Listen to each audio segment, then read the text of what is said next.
Super Saravana stores. Left side OMR, right side ECR. நடுவுல உங்க step stone secret plots. Beach Resort Plots just 24 lakhs onwards. Call 9626899268. தாவேகாவும் காங்கிரஸும் கூட்டணி ஏறக்கூடிய உறுதி இந்த மாதிரி பல தகவல்லாம் வந்துட்டு இருக்கு. இன்னொரு பக்கம் வந்து திரும்பவும் காங்கிரஸ் வந்து திமுக கூட்டணி பேச்சுவார்த்தை நடத்த போறதாகவும் தகவல் வருது. எதுதான் வந்து நடந்துகிட்டு இருக்கு? வரக்கூடிய தகவல் எல்லாமே வந்து உண்மை அப்படின்றதெல்லாம் சொல்லிட முடியும். ஓபிஎஸ் அவர்கள் வந்து திமுக இணைஞ்சிட்டாரு. மேலும் மேலும் அந்த கூட்டணி வந்து வலுப்பட்டுக்கிட்டே போயிட்டு இருக்கு அப்படின்ற மாதிரி சொல்றாங்களே. வெற்றி அவங்களோட உறுதி நீங்களாம் யாருன்னு கேட்கிறேன். முதல்ல நீங்களாம் யாரு, எதுக்காக, உங்களுடைய கொள்கை என்ன, கோட்பாடு என்ன, உங்க கொள்கையை வித்துட்டு வர அளவுக்கு திமுக என்ன பண்ணிடுச்சு அதை சொல்லுங்க. உங்களுக்கு உங்க ரெண்டு பேருக்கும் உள்ள உடன்பாடு, இப்போ ஒரு உடன்பாடு வருதுன்னா எதன் அடிப்படையில் வந்த உடன்பாடு இதுன்றத மக்கள் இன்னைக்கு கேள்வி எழுப்புவாங்களா இல்லையா? அந்த சந்தேகங்கள் இருக்குமா இல்லையா? அப்போ ரெண்டு பேரும் ஒண்ணுதான். அதை தானே நான் ஆரம்பத்துல இருந்தே சொல்லிக்கிட்டு இருக்கிறேன். இன்னைக்கு மைத்ரேயன் போறதும், மனோ தங்கராஜ் போறதும், ஓபிஎஸ் போறதும், இன்னைக்கு அன்வர் ராஜா போறதும் எல்லாம் ஒண்ணுதானேன்னு சொல்லிக்கிட்டு இருக்கிறேன். அப்போ உங்க ரெண்டு பேராலையும் இந்த நாட்டுக்கும் மக்களுக்கும் எந்த விதமான பிரயோஜனமும் கிடையாது. நீங்க எல்லாருமே கூட்டு சதியில உள்ளவங்க தான். உங்களுக்கு பிஜேபி பின்புலனா செயல்பட்டுக்கிட்டு இருக்கு. நீங்க பிஜேபியோட பி டீம் இல்ல ஏ டீம்ன்றதே நான் பதிவு பண்ணிக்கிட்டு இருக்கேன் பல கட்ட இடத்துல. எந்த வகையிலும் விஜய் போட்டியே இல்லைன்றாங்களே திமுக. ஏன் கதறீங்கன்னு கேட்குறேன். உங்களுக்கு போட்டி இல்லை, ஏன் கதறீங்க? கதறீங்களா இல்லையா? ஏன் கதறீங்க? உங்களோட இலக்கு என்ன, உங்களுடைய கொள்கை என்ன, கோட்பாடு என்ன? தாவேகாக்கு போட்டின்னு வந்துட்டீங்களே, 14 வருஷமா உங்க கொள்கையும் கோட்பாடு என்ன அதை சொல்லு. ரெண்டு பேரும் ஒழிக்கணும்ன்றதுதான் அண்ணனோட கோட்பாடா இருந்துச்சு. திமுக காரன் பங்காளி ஆயிட்டான், சங்கிகள் சக தோழன் ஆயிட்டான், பிராமணிய கடப்பாறை வந்துருச்சு திராவிட கோட்டையை உடைக்கிறதுக்கு. அப்ப நீ யார்? மாறி மாறி வீடு வீடா போய் நான் தான் அப்பான்னு அழுதாலும் ஒருத்தனும் ஓட்டு போட மாட்டான். 5000 10,000 கொடுத்து மாசம் 1000 கொடுத்துட்டு படிச்சு முடிச்சுட்டு வெளியில போறவன் கையில லேப்டாப்பை கொடுத்தாலும் இங்க ஓட்டு போட மாட்டான். ஆனா வீட்டுல இருக்கக்கூடிய 3வது படிக்கக்கூடியது 5வது படிக்கக்கூடிய பிள்ளைகள் தாத்தாவையும் பாட்டையும் அன்பால கெஞ்சியும் மிரட்டியும் நீ வந்து தலைவர் தளபதி அவர்களுக்கு தான் ஓட்டு போடணும், மிசில் சின்னத்துக்கு தான் ஓட்டு போடணும்ன்ற அளவுக்கு தேர்தல் ப்ரமோஷனை கொண்டு வந்து ஒருத்தர் நிறுத்தி இருக்கிறார்னா இதுதான் உங்களுக்கு அச்சத்தை ஊட்டுதுன்னு சொல்றேன்.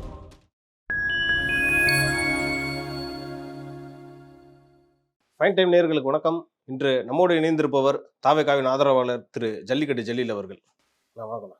வாழ்த்துக்கள். ஏன்னா தாவேகாவும் காங்கிரஸும் கூட்டணி ஏறக்கூடிய உறுதி இந்த மாதிரி பல தகவல்லாம் வந்துட்டு இருக்கு. இன்னொரு பக்கம் வந்து திரும்பவும் காங்கிரஸ் வந்து திமுக கூட்டணி பேச்சுவார்த்தை நடத்த போறதாகவும் தகவல் வருது. எதுதான் வந்து நடந்துகிட்டு இருக்கு? உங்களுடைய பார்வை என்ன? இல்ல, காங்கிரஸ் வந்து யாரோட வேணாலும் கூட்டணி போகலாம், அது அவர்களுடைய உரிமை.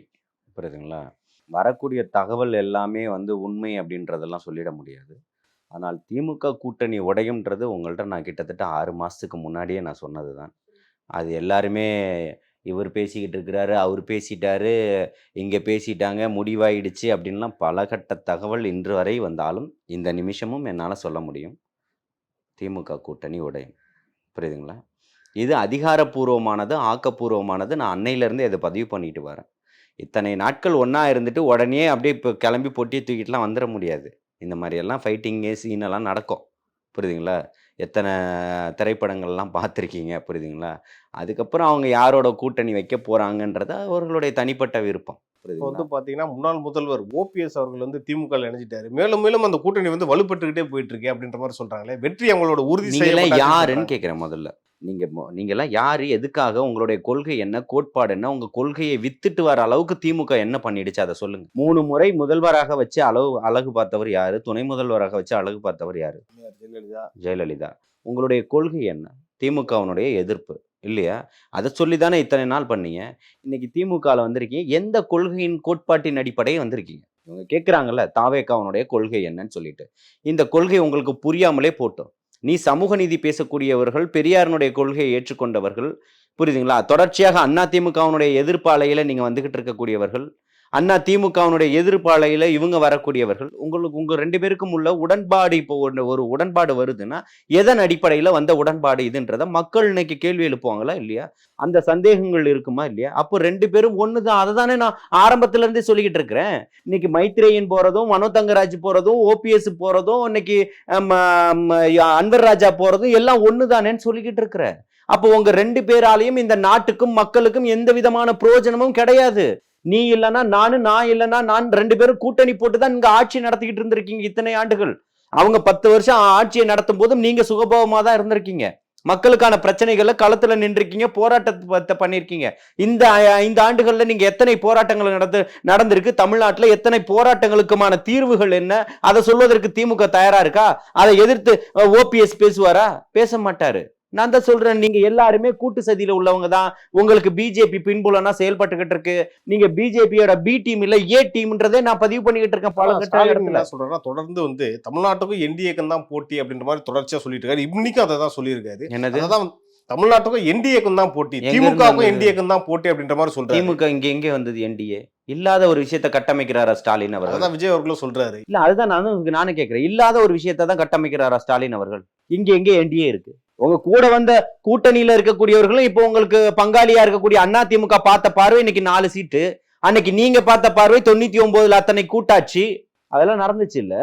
மத்தியில் கூட்டாட்சி, மாநிலத்தில் சுயாட்சி நடந்துச்சு இல்ல? எங்களுக்கு எந்த வகையிலும் விஜய் போட்டியே இல்லைன்றாங்களே திமுக. ஐயா ஏன் கதறீங்கன்னு கேக்குறேன். உங்களுக்கு போட்டி இல்லை, ஏன் கதறீங்க? கதறீங்களா இல்லையா? ஏன் கதறீங்க? எதுக்கு எங்க பேரை சும்மா சும்மா இழுத்துக்கிட்டு இருக்காங்க அப்படின்ற மாதிரி கேக்குறாங்க. ஆட்சியில நீங்க தானே இருக்கீங்க, நல்லவங்களா நீங்க? பூராவும் திருட்டுத்தனம், ஊழல் தனம், கொள்ளை அடிச்சது எங்க? சிபிஐ கேக்குதா இல்லையா? உயர் நீதிமன்றம் கேக்குதா இல்லையா? உச்ச நீதிமன்றம் கேக்குதா இல்லையா? உச்ச நீதிமன்றம் என்ன கேட்டிருக்கு?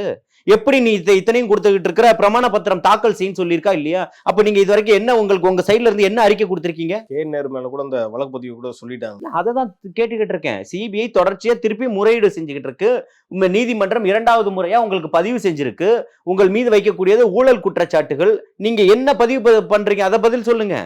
இப்போ உங்களுக்கு நீங்க எப்படி இந்த 5000 ரூபாயை கொடுத்தீங்க, நாளைக்கு வந்ததுக்கு அப்புறம் எப்படி இவ்வளவு பணத்தை தருவீங்கன்னு உங்களை உச்சநீதிமன்றம் பிரமாண பத்திரம் தாக்கல் செய்ய சொல்லியிருக்கு. நீங்க என்ன பண்ணிருக்கீங்க? அதுக்கான அறிக்கை என்ன உங்கள்ட்ட இருந்து? நீங்க இந்த பக்கம் அவர் 25 லட்சம் மகளிருக்கு ஸ்கூட்டி கொடுப்போம், அப்புறம் எல்லாருக்கும் 2 கோடி பேருக்கு 10,000 ரூபாய் கொடுப்போம், அப்புறம் மாதம் 2000 ரூபாய் மகளிர் உதவித்தொகை கொடுப்போம், அதுக்கப்புறம் ஆமா அது 2000 ரூபாய் கொடுப்போம், அதுக்கப்புறம் படித்த மாணவியர்களுக்கு பணம் கொடுப்போம், ஆண்களுக்கும் பெண்களுக்கும் இலவச பஸ் கொடுப்போம். இப்படி எல்லாம் சொல்றீங்களே, அப்ப 2 பேரும் முட்டாள் தானே நீங்க? உங்க நாட்டினுடைய வருமானம் என்ன? மக்களை பத்தி சிந்திக்கவே இல்லைங்கிறீங்களா? ஒரே வார்த்தையில முட்டாள்ன்றீங்களே. ஆமா, இதெல்லாம் இதை நீங்க என்னன்னு சொல்லுவீங்க? படிப்பறிவுள்ள ஒரு சமூகம் இதை சீர்தூக்கி பார்க்காதா, சிந்திச்சு பார்க்காதா? இன்னைக்கு ஒரு பையன் கணக்கே கால்குலேட்டரே இல்லாம இன்னைக்கு வாய் கணக்கு போட்டு போவானே. இதுல இத்தனை ஆயிரம் கோடி, இத்தனை லட்சம் கோடி உங்களுக்கு வருமானம் வந்துகிட்டு இருக்கு, ஆண்டுதோறும் இத்தனை லட்சம் கோடி உங்களுக்கு செலவுகள் இருக்கு அப்படின்னா நீங்க இன்னைக்கு எதை நோக்கி நீங்க உங்க பதில் சொல்லுவீங்க? இன்னொரு விஷயம் கேக்குறாங்க. விஜய் அவர்கள் சொன்னாரு, நடைமுறையில சாத்தியத்தை தான் நான் சொல்லுவேன் செய்வேன்றாரு. என்னதான் நடைமுறையில சாத்தியம், அதை பத்தி சொல்லவே மாட்டாருன்றாங்களே. ஆமா, ஆட்டையும் மாட்டையும் கடலையும் வச்சு மாநாடு நடத்திக்கிட்டு இருக்கிறவர்களுக்கு மத்தியில சாத்தியத்தை உண்மையை பேசுறாரு. இல்லாததை ஒன்ன சொல்லிக்கிட்டு இருக்கும்போது ஆம ஓட்டுல நீந்தி வந்ததையும் மான்கறி தின்னதையும் 1 கிலோவுக்கு 55 கிலோ கறி கொடுத்து விட்ட கதையெல்லாம் சொல்லும் போது யாராவது அப்படி சொல்லுவாங்களா? உங்க வீட்டுல விருந்தாளி வந்தா எவ்வளவு கறி வாங்குவீங்க? சேர்த்து வாங்குவோம். அவங்களுக்கு எவ்வளவு சாப்பிட்றாங்களோ வாங்குவோம். 1/2 கிலோ 1/4 கிலோ சேர்த்துப்பீங்க. ஒரு 4-5 பேர் வந்தா ஒரு 1 கிலோ சேர்த்துவாங்க, அவ்வளவுதானே. 55 கிலோ கறி கொடுத்து விட்டாராம். அவர் சொல்றதெல்லாம் பாத்தீங்கன்னா ஒரு கிட்டத்தட்ட ஒரு 10 வருஷம் ஒரு கணவன் மனைவி வாழ்ந்த வாழ்க்கையினுடைய வரலாறுகளை இத்தனை 14 வருஷம் இன்னைக்கு உருட்டிட்டு இருக்கிறார். அதாவது இப்ப புதுசா ஒண்ணு சொல்றாரு, அவர் தூங்கும் போது இவர் மார்ல சாஞ்சிக்கிட்டு தான் தூங்குவாராமா. மான் கறியில ஊறுகாய் போட்டு கொடுத்துருக்கிறாரு. இவர் எத்தனை வருஷம் அங்க இருந்தாரு எனக்கு தெரியல. நீ போனது பார்த்தது 10 நிமிஷம் வேலை. 10 நிமிஷத்துல இவ்வளவு நடந்திருக்குமா? தூரத்துல இருந்து இருக்கக்கூடிய குப்பையை பொறுக்கி போறதுக்காக போயிருக்கிற நீ என்ன அங்க போய் இப்ப PK-47 ஒருத்தர் சொல்லும் போது இருக்கக்கூடிய அடிப்படை முட்டாள் கூட அதை பார்த்து அன்னைக்கு சிந்திச்சு பேசினானு PK-47 சொல்லிட்டு அண்ணனை ஒரேடியா மட்டம் தட்டுறது சரியா இருக்குமா? தேவா, நான் என்ன கேட்கிறேன், ஆகச்சிறந்த அறிவாளின்னு ஏத்துக்கிறேன். PK-47 ஒண்ணு இருக்குன்னு நீங்க சொல்லுங்க. ஆமா ஓட்டுல மிதந்து வரலான்னு சொல்லுங்க. மான்கறியில ஊறுகாய் போட்டு தின்றுருக்காங்கன்னு சொல்லுங்க. ஒருத்தனுக்கு 55 கிலோ கறி கொடுத்து விடுறதுதான் ஒரு தேசிய தலைவன், ஒரு தமிழ் ஒரு இனம் அழிஞ்சுக்கிட்டு இருக்கும் போது அதை நோக்கி அவர் சொன்னாரா இல்லையா? நான் சொல்லல, சவுண்டு கேட்டுக்கிட்டு இருக்கான். எதிரிகளோட சண்டையிடுற சவுண்டு இவருக்கு. ஆமக்கறி வச்சு 55 கிலோ வச்சு தின்னுகிட்டு இருந்தாரா. இட்லியை பிரிச்சு பார்த்தா ஆம குஞ்சு இருந்துதான். என்னென்ன கதையெல்லாம் சொல்லிட்டு இருந்தீங்க. அவர் மேதகு பிரபாகரன் அவர்கள் அசிங்கப்படுத்துற கொச்சப்படுத்துறாருன்றீங்களா நீங்க? அவர் ஒரு தேசிய தலைவனுக்கு இதுதான் வேலை. அவர் மீது பலதரப்பட்ட மக்களுக்கு விமர்சனங்களும் இருக்கு, ஆதரவுகளும் இருக்கு. நான் அதுக்குள்ள போக வரல. நான் என்ன கேட்கிறேன்னா, அவர் நல்லவரோ கெட்டவரோ அந்த நிலைப்பாட்டுல நீங்க நிக்கிறீங்க இல்ல. இதை தாண்டி எவ்வளவோ நீண்ட நெடிய பயணம் இருக்கு வைகோ அவர்களுக்கும், அண்ணன் திருமா அவர்களுக்கும், அண்ணன் வன்னியரசு அவர்களுக்கும். ஆமா இருக்கு. நம்ம இவருக்கு இல்லாததா? நம்ம கொளத்தூர் மணியண்ணனுக்கு இல்லாததா? ராமகிருஷ்ணனுக்கு இல்லாத தொடர்பா? அவங்களாம் கூட இவ்வளவு சொல்லலையே. நான் என்ன கேக்குறேன்னா, நீ வரலாறு தெரியாதவங்கள்ட்ட பேசு. என்னை போன்றவர்கள்ட்ட நீங்க பேசணும்னா இன்னொரு விஷயம் சொல்லிட்டு இருக்காங்க, நாம் தமிழருக்கு சின்ன சொல்றாங்க விஷயம் என்னன்னா, அதுக்கு இல்லாம சாப்பிடும்போது கூட ஒருத்தர் ஆள் அனுப்பி விடுவாராம். எத்தனை தடவை சட்னி தொட்டு நக்குனாரு. இதெல்லாம் கணக்கெடுப்பு. இனத்தையே அவமானப்படுத்தக்கூடிய வேலை. ஒட்டுமொத்த பேரும் பிரான்ஸ்லயும் லண்டன்லயும் இருந்து வீடியோ போட்டானா இல்லையா, வாங்கி தின்னுட்டடா நீ இன்னும் உறிஞ்சி தின்னுட்டனா, அதுக்கு பதில் சொல்லுமா? இப்போ அக்கா விஜயலட்சுமி அக்கா கூட இருக்கிறவங்க இப்ப புதுசா ஒரு வீடியோ ரிலீஸ் பண்ணிட்டு இருக்காங்க. 234 தொகுதிக்கும் வெற்றி வேட்பாளர் போட்டிருக்காருன்னா தாவேகாக்கு அவ்வளவு போட்டியா இருக்காங்களா எல்லாருமே, பாத்தீங்களா? நான் என்ன கேக்குறேன், உங்களோட இலக்கு என்ன, உங்களுடைய கொள்கை என்ன, கோட்பாடு என்ன? தாவேகாக்கு போட்டின்னு வந்துட்டீங்களே, 14 வருஷமா உங்க கொள்கையும் கோட்பாடு என்ன, அதை சொல்லு முத. திராவிட கட்சியை 2 பேரும் ஒழிக்கணும்ன்றதுதான் அண்ணனோட கோட்பாடா இருந்துச்சு. இப்ப என்னவா இருக்கு? அததான் கேக்குறேன். திமுக காரன் பங்காளி ஆயிட்டான், இருக்கக்கூடியவர்கள் சங்கிகள் சக தோழன் ஆயிட்டான், பிராமணிய கடப்பாறை வந்துருச்சு திராவிட கோட்டையை உடைக்கிறதுக்கு. அப்ப நீ யார்? அடையாளம் காணப்பட்ட ஒரு மாற்று சக்தி எல்லாம் இல்லையா? அண்ணன் மாற்று சக்தி எல்லாம் இல்லையாண்ணா? ரொம்ப கண்ணியமாக பேசக்கூடியவன், புரியுதுங்களா? யாரையும் தரந்தாழ்ந்தாலும் பேச மாட்டேன் எப்பவுமே. அதுவும் இல்லாம இது ரமலானுடைய காலம், நான் நோன்புல வேற இருக்கேன், நான் எப்படி பேசுறதுன்னு தெரியல எனக்கு. இன்னொரு பக்கம் சொல்றாங்க, தாவேக்கால வேட்பாளர் திருப்புறது அவ்வளவு குளறுபடி இருக்கு, ஜான் சாருக்குமே ஆனந்த் சாருக்குமே இடையே போட்டி, அதாவது சண்டை அதிகமாயிருச்சுன்ற மாதிரி நாம் தமிழர் கட்சின்னா சொல்லி இவங்க தான் போய் சமாதானப்படுத்தி விட்டாங்களா? நான் என்ன சொல்றேன்னா, அவங்களுக்குள்ள எப்படி இருக்காங்கன்றத கிட்ட இருந்து பார்த்துக்கிட்டு இருக்கக்கூடியவனா இருக்கிறேன். 2 பேரும் எப்பவும் போல ஒரு சகோதரத்துவத்தோட தான் இருக்கிறாங்க, புரியுதுங்களா? அவங்களுக்குள்ள என்ன சண்டையை பார்த்துட்டீங்க, என்ன பிரச்சனையை பார்த்துட்டீங்க, நீங்க என்ன போய் பஞ்சாயத்து பண்ணிட்டு வந்துட்டீங்க, இல்ல அவங்க உங்கள்கிட்ட பஞ்சாயத்துக்காக நின்னாரா என்ன? ஏதாவது ஒரு இது இருக்கா? உனக்கு அடுத்தவங்க வீட்டுல என்ன நடக்குதுன்னு எட்டி பார்க்கக்கூடிய வேலை தான் உன் வேலை. நீ போய் சசிகலா கிட்ட போய் உட்காந்து என்ன பேசிக்கிட்டு வந்த?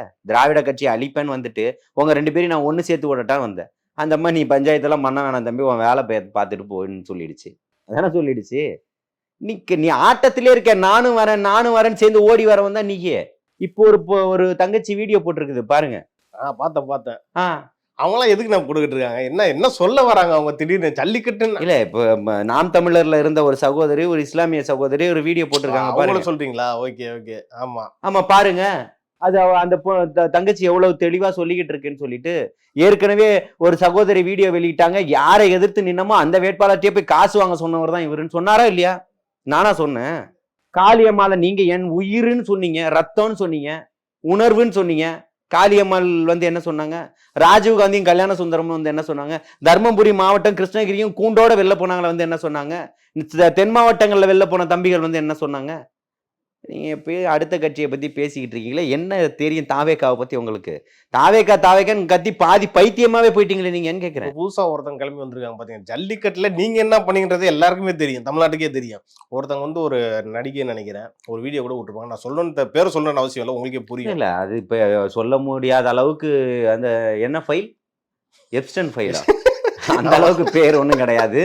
அந்த ஜூலின்ற ஒரு சகோதரி தான். நான் என்ன கேட்கிறேன்னா, அந்த பொண்ணு நான் இப்படி இல்லை நடிகை இல்லைன்னுலாம் சொல்லிச்சு. ஆனால் அந்த ஜல்லிக்கட்டு போராட்டத்தை தன்னுடைய ஒரு விளம்பரமாக ஒரு ப்ரொமோஷனுக்காக அந்த பொண்ணு பண்ணிடுச்சுன்னு அந்த ஆரம்பத்துலேயே எல்லாமே தெரிஞ்சிச்சு.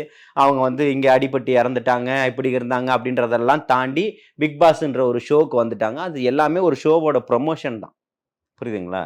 அப்போ ஜல்லிக்கட்டு போராட்டத்துக்கு நீங்க வந்தீங்க, பல லட்சக்கணக்கான பேர் வந்தாங்க, நின்னாங்க. அவங்கள ஒருத்தர், அவ்வளவுதான். ஒன்னு நீங்க பண்ணின விஷயங்கள் காமெடியாவும் வித்தியாசமாவும் இருந்துச்சு, அதனால ப்ரொமோஷன் ஆச்சு. அதை தாண்டி வேற ஒண்ணும் இல்லை. நீங்க ஸ்கிரிப்ட் ரைட்டரோட நீங்க ஒரு ஸ்கிரிப்டுக்காக வந்திருக்கீங்கன்னு அங்க உள்ள மக்களுக்கு தெரியாது. அவன் வலியும் வேதனையும் பேசுவதற்காக வந்திருக்கான். நீ வாய்ப்புக்காக வந்திருக்க. 2த்துக்கு வித்தியாசம் இருக்கு. 2017 நீ அந்த போராட்டத்துல இருந்துட்டமா? அதுக்கடுத்து நீ எந்த போராட்டத்துல இந்த 9-10 ஆண்டுகள்ல நீ எந்த போராட்டத்துல கலந்துக்கிட்ட? இல்ல, எதுலயும் இல்ல. அப்ப நீ ஒரு நடிகை ஆகணும், உன்னோட ப்ரொமோஷன் ஆகணும். அந்த பொண்ணு அதுக்கு முன்னாடியே குறும்படங்கள்ல நடிச்சதும் பாடல்கள்ல ஆடுனதும் எல்லாமே வெளியில வந்திருக்கு. அப்போ நீ ஒரு திரைத்துறையினுடைய கண்ணோட்டத்துல அதை நோக்கிதான் பயணம்ன்றதுக்காக வந்த. ஜல்லிக்கட்டு போராட்டத்துல ஒவ்வொரு செக்டாரா பிரிச்சுக்கிட்டோம். இப்போ என்னோட தம்பி சகோதரன் ஹமீதுன்னு இருந்தாப்புல, அவர் டிராஃபிக்கை அந்த இதெல்லாம் கண்ட்ரோல் பண்ணிட்டு பார்த்துக்கிட்டு இருந்தாரு. சகோதரி நிவேதான்னு சொல்லிட்டு ஒரு சகோதரி இருந்தது, சாரி நியாத்தான்னு சொல்லிட்டு, அவங்க ஃபுட்டு சப்ளை பண்றது அந்த இடத்த எல்லாத்தையுமே பார்த்துக்கிட்டு இருந்தாங்க. தம்பி ஹரி இருந்தாப்புல, சகோதரன் ஸ்டாலின் ஒருத்தர் இருந்தாரு, என்னுடைய நண்பன் தேவராஜ் இருந்தாப்புல, இப்படி எல்லாருமே வந்து இன்னும் பல பேர் இருக்கிறாங்க. சதீஷ்னு ஒருத்தர் இருக்கிறாப்புல, இன்னும் எத்தனை பேரும் இருக்காங்க, நிறைய பேர்கள் இருக்காங்க. திருநங்கை என்னுடைய அன்பு சகோதரி கிரேஸ் பானு இருந்தா கூட இருந்தா, கடைசி வரைக்கும் அடி வாங்குற வரைக்கும், கடல்ல இறங்கி வரைக்கும் போராடுற வரைக்கும் கூடவே இருந்தா, வழக்குகளுக்கும் விசாரணைகளுக்கும் கூட இருந்தா, இந்த மாதிரி எல்லாமே கூட இருந்திருக்கும். நீங்க எதுல இருந்தீங்க? ஏதாவது ஒரு பின் பாயிண்ட் பண்ணணும்ல. சின்னம்மான்னு கத்துனதுல இருந்தாங்களே, வீடியோல இருந்தாங்களே. இல்ல, அதை தாண்டி தான் கேட்கிறேன். இந்த மக்களுக்கும் போராட்டத்துக்கும் எத்தனையோ விஷயங்கள் நடந்திருக்கே, இதையெல்லாம் கேட்காதவங்க, எவ்வளவோ பிரச்சனைகள் நடந்துகிட்டு இருக்குது. அண்ணா பல்கலைக்கழகத்துல பிரச்சனை நடந்திருக்குது, அண்ணா நகர் மாணவி சிறுமிக்கு பிரச்சனை நடந்திருக்கு, கோவையில நடந்த மாணவிக்கு பிரச்சனை, ஒரு சகோதரிக்கு பிரச்சனை நடந்திருக்கு, கஞ்சா வழிந்தோடிக்கிட்டு இருக்கு, மக்களுடைய பிரச்சனை நடந்திருக்கு. ஸ்ரீமதினு ஒரு தங்கச்சி கதற கொல்லப்பட்டால் அதுக்கு இன்னைக்கு வரைக்கும் நியாயம் கிடைக்கல. பொள்ளாச்சி மாணவிகளுடைய பிரச்சனை என்னாச்சு? மணிப்பூர்ல ஒரு சகோதரி நிர்வாணமா அழைச்சி செல்லப்பட்டு கூற்றிய பாலியல் வன்புணர்வு செஞ்சால, அதை பத்தி உன்னுடைய நிலைப்பாடு என்ன? இப்படி தொடர்ச்சியா எத்தனையோ சகோதரிகள் தாலி எடுத்துக்கிட்டு இருக்கிறாங்களே, இந்த கஞ்சாவையும் மதுவையும் குடிச்சு குரல் கொடுத்த, இன்னைக்கு குரல் கொடுக்க வேண்டிய அவசியம் என்ன? அப்போ இது ப்ரமோஷன் வீடியோ தானே, இது எல்லாருக்குமே தெரியுது தானே. ப்ரமோஷன் வீடியோவா நரேட்டிவ் வீடியோவா? ரெண்டுத்துக்கும் வித்தியாசம் இருக்கு. ரெண்டுமே ஒன்று தானா? உங்களை ப்ரமோஷன் நரேட்டிவ் செட் பண்ணி நீ ப்ரமோஷன் பண்ணிக்கிற, அவ்வளவுதான். எல்லாமே பெய்டு தான். பெய்டு. ஆமா, அதான் நான் இங்க இருப்பேன், ஆபீஸ்ல இருப்பேன். தங்கச்சி நீ என்ன ஸ்டைலா பேசினாலும் இங்க ஒன்றும் செல்ஃப் எடுக்காது, புரியுதா? அதனால இப்ப உங்களுக்கு ஒரு ப்ரமோஷன் தேவைப்படும். அதாவது அந்த மாநாடு கரூர் விஷயம் சம்பவங்கள் நடந்த போது எத்தனை உங்களை போன்ற சமூக வலைதளங்களுக்கு, ஊடகங்களுக்கு எவ்வளவு பேமெண்ட் பேசப்பட்டதுன்றது எனக்கு தெரியும் இல்லையா? அதுல நீங்க ஒன்றும் விதிவிலக்கு ஒன்றும் இல்லை. உங்களுக்கும் அந்த அழுத்தங்கள்லாம் வந்திருக்கு, ஜனநாயகத்தின் பக்கம் நீங்க நின்றுக்கீங்க, புரியுதுங்களா? ஆனா எத்தனை பேர் விலை போயிருக்காங்கன்றதும் தெரியும். ஆனால் அதெல்லாம் வாங்கி வச்சு இங்க பாருங்க, காசு கொண்டு வந்து கொடுக்குறாங்கன்னு போட்ட தம்பிமார்களும் இருக்காங்க, எதுக்கும் பயப்படாம, புரியுதுங்களா? பேசின ஆடியோக்களை போட்ட தம்பிகளும் இருக்கிறாங்க. அவங்களுக்குலாம் நம்ம எப்பவுமே ஒரு ராயல் சல்யூட் கொடுக்கறதுல தப்பு கிடையாது. அவங்க பக்கம் தான் நம்ம நின்றுகிட்டு இருக்கோம். சமூகத்துல இருக்கக்கூடிய அவலங்களை பேசக்கூடியவர்களாக இருக்கிறாங்க. அப்படி இப்ப சமூகத்துல இருக்கக்கூடிய அவலங்களை பேசுமா தங்கச்சின்னு தான் சொல்றோம். நிறைவா ஒரு கேள்விதான் என்னன்னா, இந்த எஸ்ஓபிலாம் வந்து தாவேக்காக்கு எதிராக இருக்கிற மாதிரி இருக்குன்ற மாதிரி தாவேக்கானவர் ஹைகோர்ட்ல ஒரு பெட்டிஷன் போட்டாங்க. அதுல வந்து உயர்நீதிமன்றம் என்ன சொல்லியிருக்காங்கன்னா, அதுல என்ன தப்பு இருக்கு, அவங்களாம் எம்பி எம்எல்ஏ வச்சிருக்காங்க, அவங்களுக்கு முன்னுரிமை கொடுக்கல, என்ன தப்பு இருக்குன்னு கேட்டிருக்காங்களே. இல்ல, இது வந்து இப்ப இவங்க அதுக்காக இருக்குன்னா, அப்ப அரசியல் இந்திய அண்ணல் அம்பேத்கர் அவர்கள் வகுத்து கொடுத்த இந்திய அரசியல் சாசன சட்டத்தை திருத்திக்கலாமா? அவங்க எம்பி எம்எல்ஏக்கள் வச்சிருக்கிறாங்க, பிரதமருக்கு ஒரு சட்டம், ஜனாதிபதிக்கு ஒரு சட்டம், கவர்னருக்கு ஒரு சட்டம், இருக்கக்கூடிய மாநிலத்தினுடைய முதல்வர்களுக்கு ஒரு சட்டம், இருக்கக்கூடிய அமைச்சர்களுக்கு ஒரு சட்டம், அப்படின்றத வச்சுக்கலாமா தேவா? இந்த இந்தியாவினுடைய முதல் குடிமகனுக்கு திரௌபதி முர்மு அவர்களுக்கு என்ன சட்டம் சொல்லுதோ, கடைகோடியில் இருக்கக்கூடிய என்ன போன்ற சாமானியனுக்கும் அந்த அரசியல் சாசன சட்டம் அதுதான் சொல்லி தருது. இவர்கள் மட்டும் சலுகை அடிப்படையில் வருவதற்கு யாருன்னு கேட்கிறேன். மக்கள் பணத்துல வாழ்ந்துகிட்டு இருக்கிறவர்கள், வரி பணத்துல வாழ்ந்துகிட்டு இருக்கிறவர்களுக்கு தனி சட்டமா? ஜனநாயகத்தின் குரவலை எந்த இடத்திலும் நெரிக்கப்படக்கூடாது. தீர்ப்புகளை விமர்சனம் பண்றதுக்கு முழு உரிமை இருக்கு. நீங்க கேட்ட கேள்விகளுக்கும் நீங்க சொன்ன பதில்களுக்கும் எந்த இடத்துல இது ஆக சிறந்த ஒரு பதிலா, இது வந்து ஒரு நீதிமன்றத்தினுடைய தீர்ப்பா பார்க்கப்படும். அப்போ நீ அதனாலதான் நேருன் மீது வழக்கு பதியாம இருக்குதா? செந்தில் பாலாஜிக்கு இன்னும் தண்டனை கிடைக்காம இருந்துச்சா? ஸ்காட்லாந்துக்கு இணையான காவல்துறை செந்தில் பாலாஜியினுடைய தம்பியை மட்டும் எப்படி கண்டுபிடிக்காம போச்சு? இந்தியாவுக்கே முன்மாதிரி நாங்க வந்து அப்படி வளர்ச்சி இப்படி வளர்ச்சின்றவங்க, இந்த நிரவ் மோடின்றவனையும் இந்த கிங்ஃபிஷர் ஓனரையும் இன்னைக்கு வரைக்கும் உங்களால கண்டுபிடிக்க முடியல. இருக்கக்கூடிய கருப்பு பணத்தை எல்லாத்தையும் மீட்டு எடுத்துட்டு வந்துருவேன்னு சொன்னீங்களே, நீங்க எத்தனை லட்சம் கோடி கருப்பு பணத்தை மீட்டு எடுத்துட்டு வந்துட்டீங்க? அப்ப இருக்கக்கூடியவர்களுக்கெல்லாம் தனித்தனி சட்டங்கள் போட முடியுமா? மக்களோட கேள்வியும் நீங்க சொன்ன கேள்வியும் ஒன்னாதான் இருக்கு. கேட்டுக்கிட்டு இருக்காங்க. நான் இப்பவும் சொல்றேன், நான் ஒரு சாமானியன், நான் ஒரு எளிய வீட்டு பிள்ளை. நான் வந்து மக்கள் பக்கம் தான் நான் நிக்க முடியும். யார் எங்க எந்த இடத்துல ஆட்சியிலும் அதிகாரமும் தப்பு செஞ்சாங்கன்னா அவங்களுக்கு நான் ஒருபோதும் துணை போறவன் கிடையாது. எந்த இடத்துல எந்த விஷயம் நிகழ்வு இருந்தாலும் அதை நான் தட்டி கேட்கக்கூடியவனா தான் நான் இருக்கேன். ஏற்கனவே விஜய் அவர்களும் சொல்லியிருந்தார் அந்த வேலூர் பரப்புரையில, தாவேக்காக்கு மட்டும் மாநாடுக்கு எந்த ஒரு அனுமதியும் கொடுக்க மாட்டாங்க அப்படின்னு சொல்லியிருந்தாரு. ஆனா காவல்துறை தரப்புல இருந்து மறுப்பு தெரிவிச்சிருந்தாங்களே, இல்ல நாங்க எல்லா பாதுகாப்பும் கரெக்டா தான் கொடுக்குறோம், இவங்க தான் 10,000 பேரா வந்துட்டு இருக்காங்க, 5,000 பேர் சொன்னதுக்கு அப்படின்றாங்க. நான் என்ன கேட்கிறேன்னா, QR கோடு போடுறாங்க, அதன் அடிப்படையில் காவல்துறை தான் அந்த வழியில வந்து முதன்மையான அந்த பகுதியில் நின்று அவங்க வரக்கூடியவர்களுக்கு அந்த QR கோடை ஸ்கேன் பண்ணக்கூடிய இடத்துல காவல்துறை அனுமதித்தால் மட்டும்தான் உள்ள போக முடியும். இப்போ ஒரு 10 பேர் வந்துட்டு 5 கார்டை வச்சுட்டு உள்ள போக முடியாது. ஒரு கார்டுக்கு ஒருத்தர் தான் போக முடியும். அது 5,000 கூட இல்லை, 4,950 பேருக்கு தான் அங்கே அனுமதி கொடுக்கப்பட்டிருக்குது QR கோடு பண்ணி. வரக்கூடிய வழியில வரக்கூடிய கூட்டத்தை யார் கட்டுப்படுத்தணும்? காவல்துறை. அப்பயே இங்க தவறிட்டீங்க. அப்ப அவங்க சொன்னது உண்மைதானா? அதுக்கு மேல போச்சுன்னா காவல்துறை வந்து பாதுகாப்பு கொடுக்க மாட்டோம்னு காவல்துறை சொன்னாங்களா? இல்ல நாங்க என்ன கேட்கிறோம்னா, காவல் நெருக்கடிகள் என்ன இருக்கோ அதை தலைவர் தளபதி அவர்கள் பேசியிருக்கிறாரு. இருக்கக்கூடிய நெருக்கடிகள்ல நீங்க இப்ப என்ன சொன்னீங்களோ அது அத்தனைக்குமே கட்டுப்பட்டிருக்கிறோம்.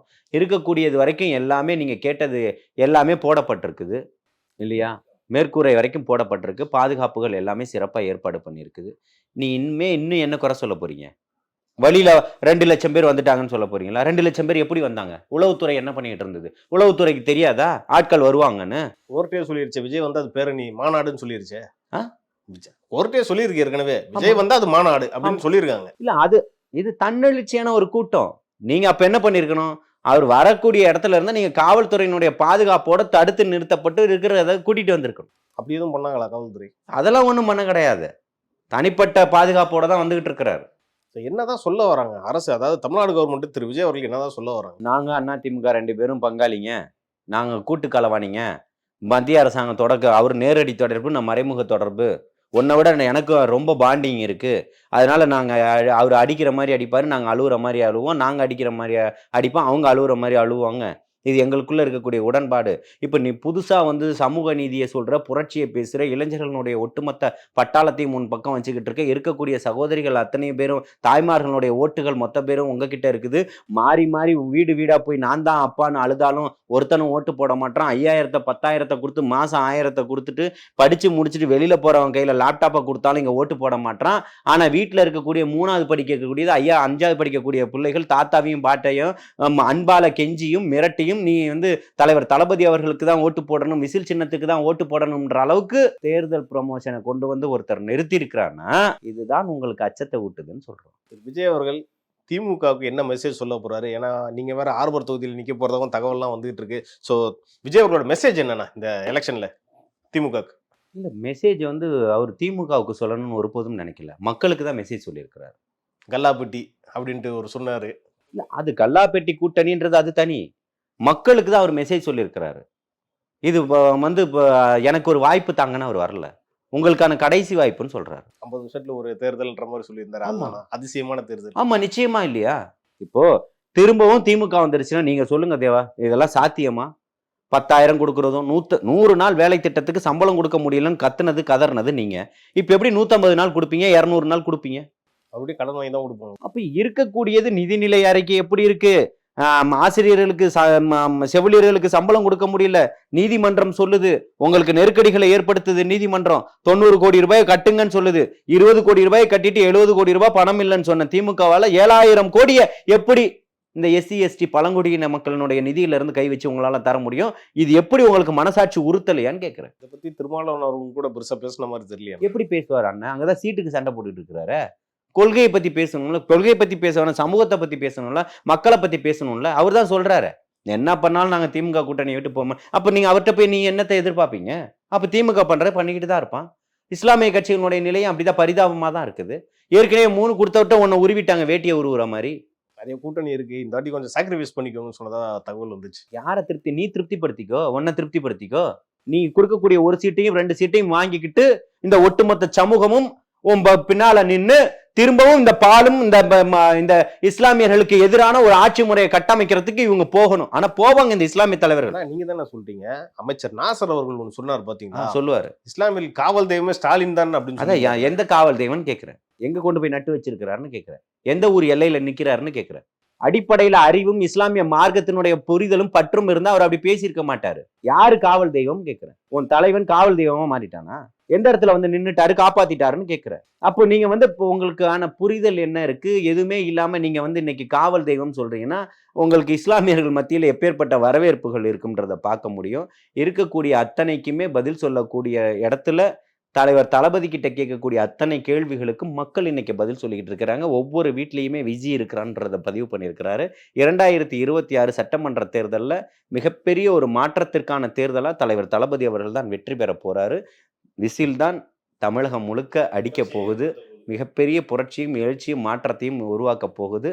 100 ஆண்டுகள் கட்சியாக இருந்தாலும் அது திமுக கூட்டணி உடையும் சொல்லிக்கிறேன். நேரத்துக்கும் கருத்துக்கும் நன்றி. வாழ்த்துக்கள்.